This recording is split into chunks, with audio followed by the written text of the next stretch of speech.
Hello everyone, welcome back on my YouTube channel. Today we will discuss about types of consumer behavior and the subject is consumer behavior. ठीक है, consumer behaviour का जो subject है आज इसमें हम discuss करने वाले हैं टाइप्स ऑफ कंज्यूमर बिहेवियर, यानी कि सीबी के कौन कौन से टाइप्स होते हैं वो हम डिस्कस करेंगे. ठीक है, अलग अलग बिहेवियर के बारे में डिस्कस करेंगे. So let's start. The types of CBs are four. There are four main types of consumer behavior.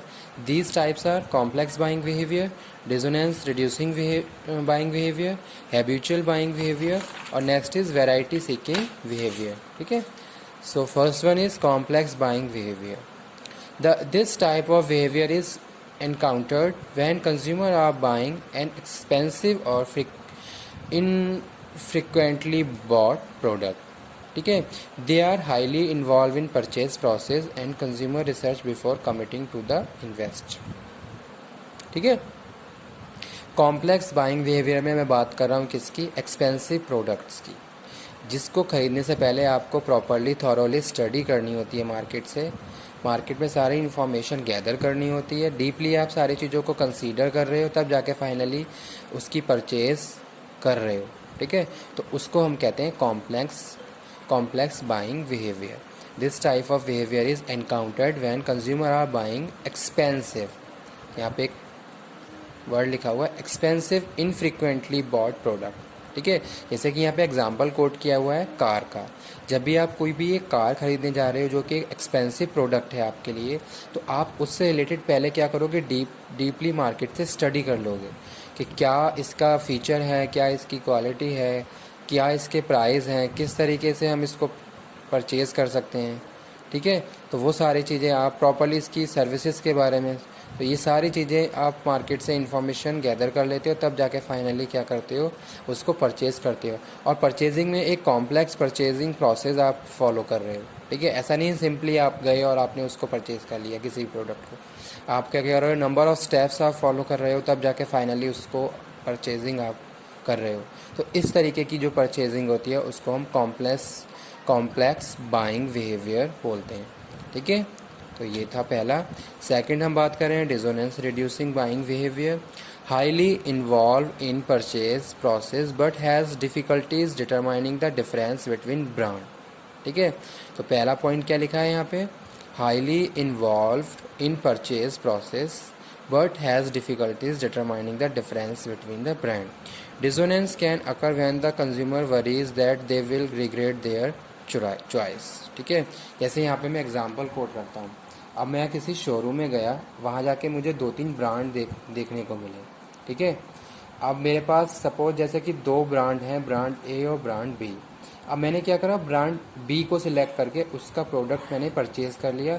लेकिन जब मैंने उसको परचेज़ कर लिया तो मैं रिग्रेट हो रहा हूँ, दुखी हो रहा हूँ कि नहीं, मुझे जो ब्रांड ए है ये परचेज़ करना चाहिए था, ये ज़्यादा अच्छा है, इसकी क्वालिटी ज़्यादा अच्छी है, इसकी सर्विसेज ज़्यादा अच्छी है. तो इस तरीके की जो बाइंग बिहेवियर होते हैं उसे हम डिसोनेंस रिड्यूसिंग बाइंग बिहेवियर कहते हैं. ठीक है, पहली चीज़ क्या, highly involve in purchase process. आप पूरी तरीके से परचेज प्रोसेस में इन्वॉल्व हो, सारी इन्फॉर्मेशन आप मार्केट से गैदर कर रहे हो, लेकिन आप उसको करने के बाद एक कहीं ना कहीं आपके माइंड में एक ये पॉइंट आगे आ रहा है कि नहीं, first one is better than second. ठीक है, बट आपने क्या करा, सेकंड परचेज करा. तो उस केस में आप क्या होगे, you are regretting about your choice. आप अपनी चॉइस के लिए क्या हो, रिग्रेट हो रहे हो. तो वही चीज़ यहाँ पे लिखी हुई है, highly involve in purchase process but has difficulty determining the difference between brand. Dissonance can occur when the consumer worries that they regret their choice. तो ये था second, dissonance reducing buying behaviour. Third one हम बात कर रहे हैं habitual buying behaviour. जैसे कि आप कोई ग्रॉसरी का सामान खरीदते हो तो आप हैबिचुअल हो. ठीक है, सिंपली आपको प्रोसेस पता है किस तरीके से उसको खरीदना है. Already you have informed about your products और सिंपली आप जाके उसको परचेज कर रहे हो. तो इस तरीके की जो परचेजिंग होती है और जो उसका बिहेवियर है उसको हम हैबिचुअल बाइंग बिहेवियर कहते हैं. ठीक है, ऐसा नहीं है कि आप कोई एक नया प्रोडक्ट खरीदने जा रहे हो, you are habitual for that products and you are behaving for. ठीक है, habitual purchase are characterised by fact that the consumer has very little involvement in product of brand category. ठीक है। इमेजिन ग्रॉसरी, तो grocery यहाँ पे best example है किसके लिए, हैबिचुअल बाइंग बिहेवियर के लिए। ठीक है। Habitual purchase are characterise by fact that consumer are has very little involvement. ठीक है। उसके बाद जो हम नेक्स्ट बात कर रहे हैं वो क्या है, वो है variety seeking behaviour. Variety seeking behaviour में हम बात कर रहे हैं किसकी, in this situation consumer purchase a different product not because of they were not satisfied. ठीक है। Consumers are purchasing the product other product not because of they are satisfied for prior but seeking the new information they are purchasing new product. ठीक है।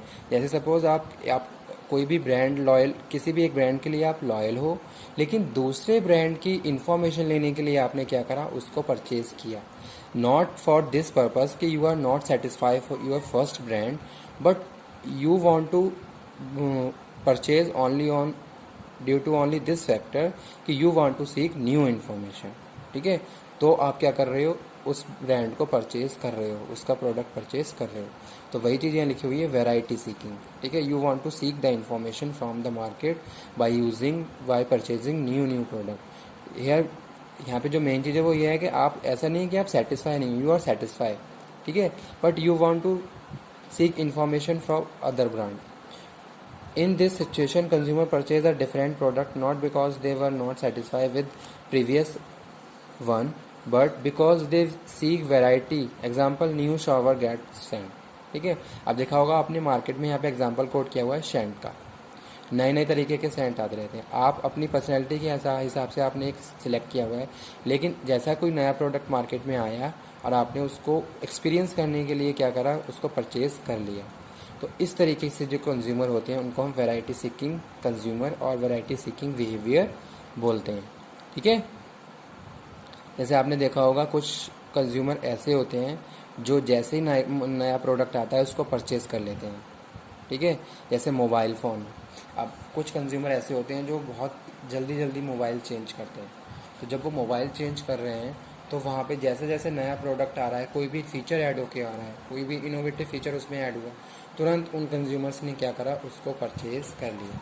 तो वहाँ पे वो क्यों purchase कर रहे हैं, उसका पीछे रीज़न क्या है, रीज़न यही है कि वो वैरायटी सीकिंग कंज्यूमर है। जैसे ही नया प्रोडक्ट आता है और वहाँ से वो इन्फॉर्मेशन सीख करना शुरू कर देते हैं और उसको परचेज़ करना शुरू कर देते हैं। तो वो यहाँ पे हम बात कर रहे हैं, in this situation consumer purchase different product not because of they are not satisfy, they want to carry the new information. ठीक है। तो इस तरीके के जो बिहेवियर है उसको हम वैरायटी सीकिंग बिहेवियर बोलते हैं। तो ये थे टाइप्स ऑफ कंज्यूमर बिहेवियर के, जहाँ हमने बात करी किसकी, कॉम्प्लेक्स बाइंग बिहेवियर की, डिसोनेंस रिड्यूसिंग बिहेवियर की, हैबिचुअल बिहेवियर की और वैरायटी सीकिंग बिहेवियर। ठीक है।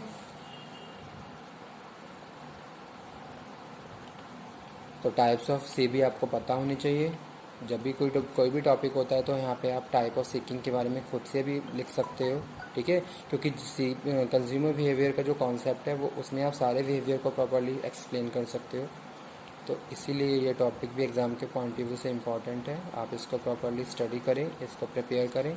अगर अब भी इसमें कोई प्रॉब्लम है तो आप मुझे कन्वे कर दीजिए, मुझे कांटेक्ट कर दीजिए, ताकि मैं अगेन इसी ही टॉपिक पे वीडियो लेक्चर आप लोगों के लिए सेंड करूं। ठीक है। Okay, thanks.